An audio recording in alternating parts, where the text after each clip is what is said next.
Hi, this is Sherri, and welcome to Books and Radio Plays. Today we're going to do a little bit of a personal journey. As you can see, it's about somewhere in time. And the reason it's personal is because my first job ever, that was a paycheck job, was at Universal Studios Tour.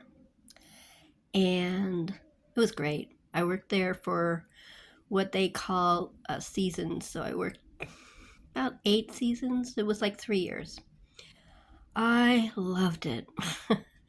Anyway, my first job was in the toll booth. So when you came and got your little map and stuff, I was the one who said, "Welcome to Universal." Um, and I was 16. I was a kid. The first season, well, actually, the first 2 seasons, my dad drove me. And then later, I got a moped, a shiny red moped. And that's how I went to, from school to work. That's usually the seasons were like Easter vacation, Christmas vacation, and there was one more in summer vacation. But I took summer school, so I had to go from school to work. And about a month into working at Universal, I had, whoops, sorry, I didn't mean to move it. I keep,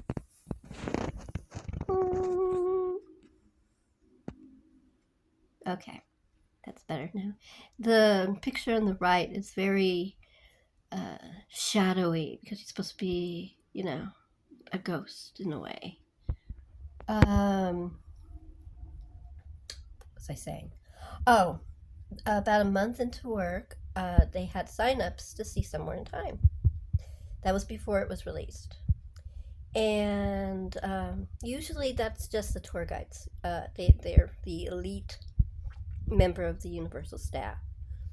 And I was a little disappointed because I had seen Chris Reeve in Superman. I seen Jane Seymour in Bond. I really liked both of them. Christopher Plummer was in it, and Sound of Music. I mean, this was like one hell of a cast.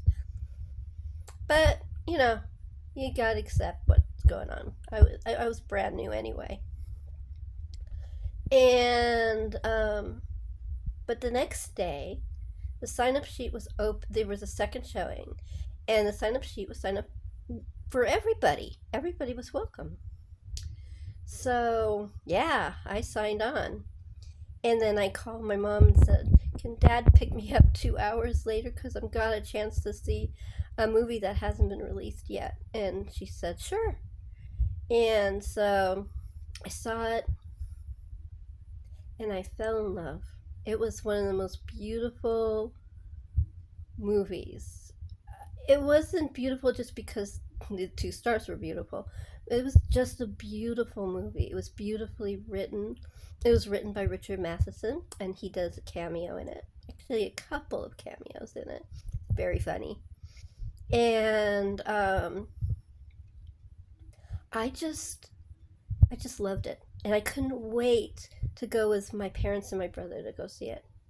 Sadly, that never happened, and that was because, as much as I love Universal, and I do still, they really advertised it wrong. They advertised it as a time-traveling romp. Now, there are funny scenes in it. There are lots of funny scenes in it, but that's not the way to advertise this movie. It's not about having fun. It's a beautiful movie.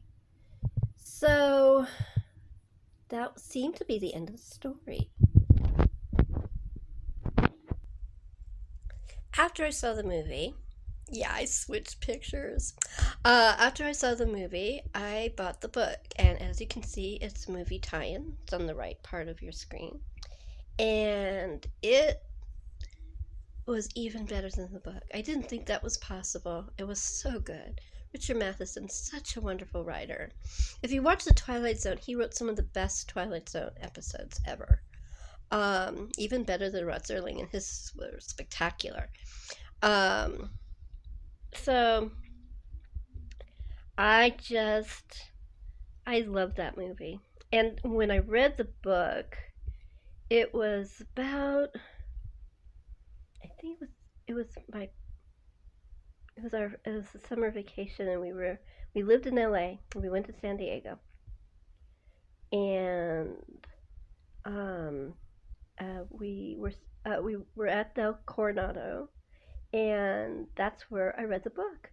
And it's really funny because when Richard Matheson wrote the book, it was at Del Coronado.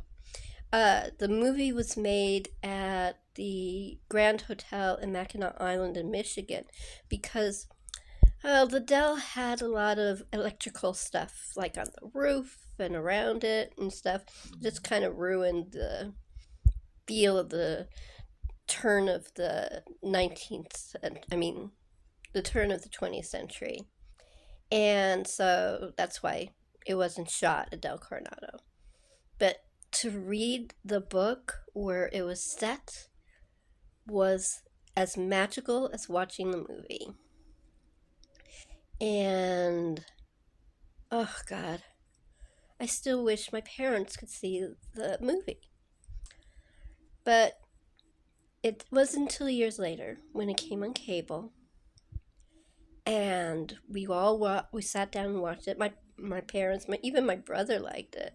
It was just such a good movie, and it started from the cable showing. This is what I understand from the person who created the fan club, which is coming up. Um, that it built a sort of, oh, what do they call it? Oh, sorry, didn't mean to. I moved the camera because I was thinking, and I'm sorry about that. Anyway, it was a sleeper movie. It had one of those followings of fans that made it. It was word of mouth. People watched the cable movie, and then when VHS came out, people bought the VHS tapes. And then later they bought the DVDs. I mean, it's very was a very popular movie after it came out. And so the fan club was invented. It's called Insite. It was International Network of Somewhere in Time Enthusiasts. I thought that was a really cool name, Insite, don't you think? Anyway, the beautiful portrait replica that I have there, I got through the fan club they had. Someone created these, and I had to buy it because it's just beautiful. It was almost like the one that was in the movie. Um, I really, I was very interested in the fan club. This is the newsletter. Well, one of them. I have lots of them. It was handsome Christopher Reeves on it. And I used to, at first, I used to buy them individually. Then I joined the club and I got them once a month. And I got some of the back ones that I got. And the man who ran the club, Mr. Shepard, Bill Shepard, he was really nice. And we used to write letters back and forth. And I asked if I could contribute to the newsletter.